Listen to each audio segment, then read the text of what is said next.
Hey, welcome back to Milton Daily Homes. Chuck here. 13 properties on the list, and believe it or not, I'm showing homes in Whitby tonight. Not my usual thing. However, sometimes we go to areas that we don't know a lot about because our clients say, hey, I'd rather have somebody I trust than to kind of meet a stranger. And even though I know realtors out there sometimes people believe the relationship trumps all.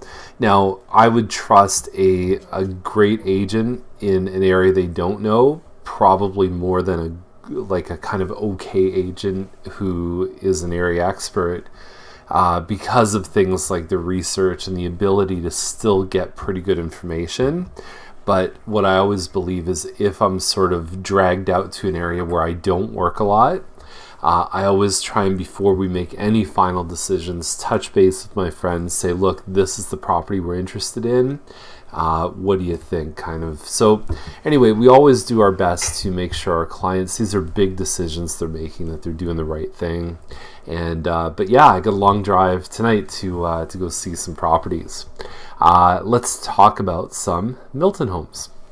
So there's a couple of village townhouses. There's been a lot that have been listed at $550. We just sold one, actually, same model as this one on Finney, very similar finishes. The difference with Finney is that you've got this nice, ours faced other homes over on Attenborough. This one faces nice green space here. You're also getting some good sunsets kind of on this side of the escarpment, because even though the property faces north, the way Milton is oriented, it almost kind of faces west. And I like this one. I like the price. I mean, we sold our Attenborough one for $522,500, and it's pretty much the same house. Would I pay $2,500 to not have neighbors in front of me? In an absolute heartbeat. And the other thing that we had, and this is worth something too, so we were a 2-bedroom, 2-washroom. We had 1 washroom upstairs. This one on Finney has 3 washrooms, which means there's 2 bathrooms upstairs. There's the master ensuite, and then there's also the main bath too. So that's worth something. From the builder, it's probably worth, I think, $5,000. Even if you were to build a washroom, that's kind of what they cost. So this one, great option. And I haven't been, there's not a lot of these that I've really loved that have come out. This one, to me, great. And in fact, this one on Septimus here, not that much difference finish wise, doesn't face green space, and they're listed at $538,900. So head to head, Finney easily for me is the winner. So we have Cavanagh Lane. We've got a 1,500 square foot townhouse for $599,000, which is attractive. Now, it is a bank sale. The public can't see that, but I can see it. So they're not responding to offers for a week. And then this 72 hours irrevocable. People ask us, what is irrevocable? That's the time period that the offer is good until. So in other words, you're going to submit your offer if you like the place on November 30th, not before. And actually, you probably could send it before, but they need a 72-hour irrevocable because it has to go through all the channels. It's a bureaucratic nightmare. I've sold homes for the bank before. I've also brought offers on homes that the bank has been selling. There's a Schedule B that's probably not in a buyer's best interest. In Canada, this whole bank sale, power of sale, what it means is if if somebody falls behind on their payments, just trying to organize my thoughts here. Somebody falls behind on their payments, the bank steps in, sometimes as quick as 2 weeks. Sometimes they'll give the owner a chance to try and come up with the funds.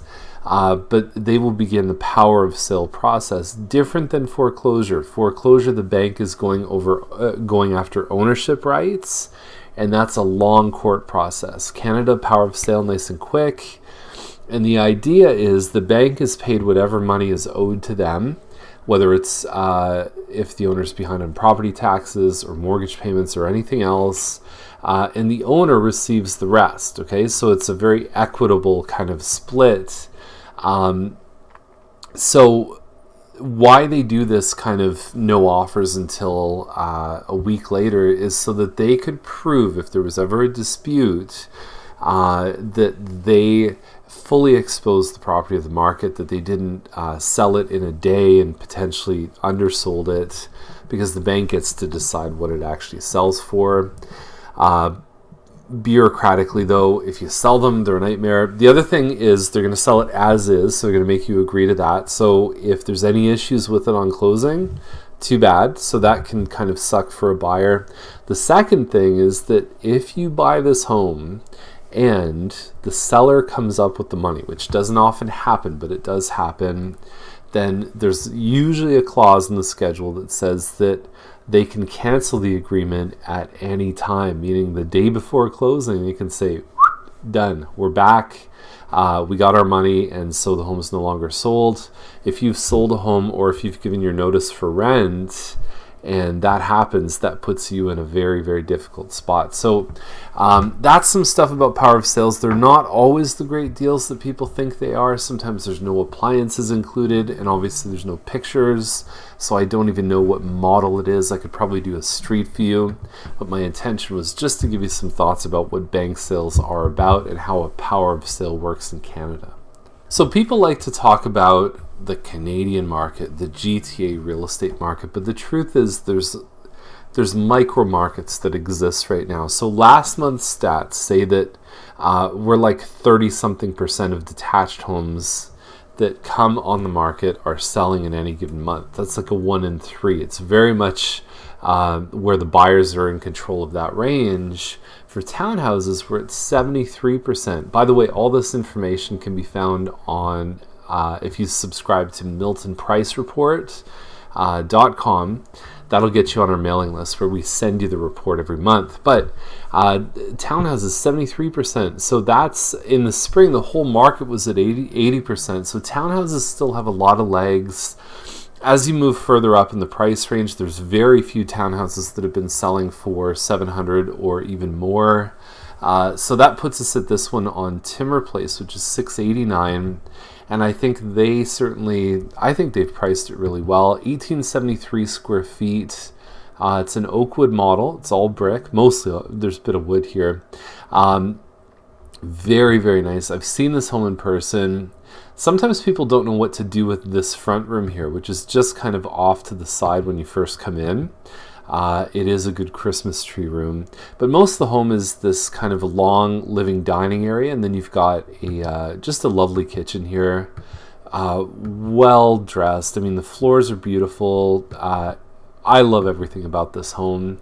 The light fixtures, there's a finished basement downstairs. This is the 4-bedroom elevation of this home.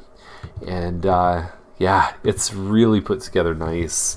Lots of oozes pride of ownership when you see it. And so I think they've got the legs. There's not many townhouses that are getting close to this range. And once you start hitting 7, there's some big semis like the one we have on Scott.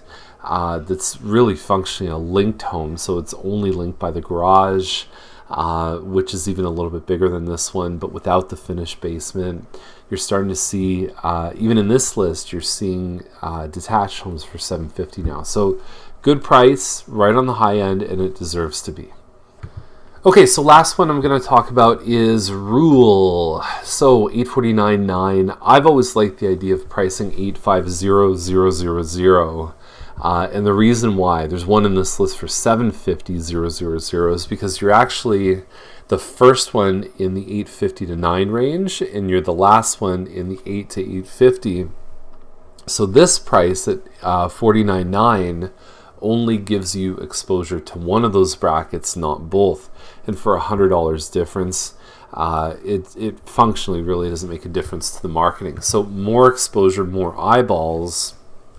Anyway, 2,300 square feet. I like this even kind of darker brick color. I think it's one of the sharper looking homes.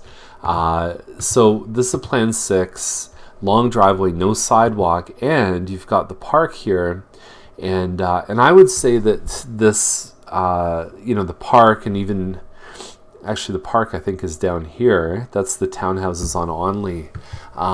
But anywhere near this park, I think Ruhl Park is one of the nicest looking parks in all of Milton. And so they've got some California shutters. They've got a nice looking kitchen, 9-foot ceilings. There's a front office here that when you come down the hall, people use it as a kid's playroom, but it's just a nice little bonus room in addition to family dining and the kitchen with the eat-in. Upstairs you get a loft plus 4 bedrooms, and usually there's laundry upstairs as well. There's a lot of space. It's deceiving how big this home is, and it's got a superb layout. Getting hard to sell double garages in the 850 range. But there's a lot of good things about this home that I think people will like. There's also, if I went back to, it says a separate entrance. So there's a door here. This is either kind of a closet or there's a door that goes right down to the basement too. So you could just shut this here, have a door in your kitchen. By the way, that's a taller door. It's a nice upgrade. People don't often think of that. But that would give you a straight shot into the basement too. It is a very good entrance if you run a business out of the basement, if you've got family living there. And we talked yesterday extensively about basement apartments. So it's a good home. All right, so that is the list. If you want to see anything in this list, you know we got your back. And we're doing tours of homes this weekend. So you go to miltontourofhomes.com, or you can find under offers there or on this side of the site. Have a great day, rest of the day, and we'll see you back here on Monday with more Milton Daily Homes.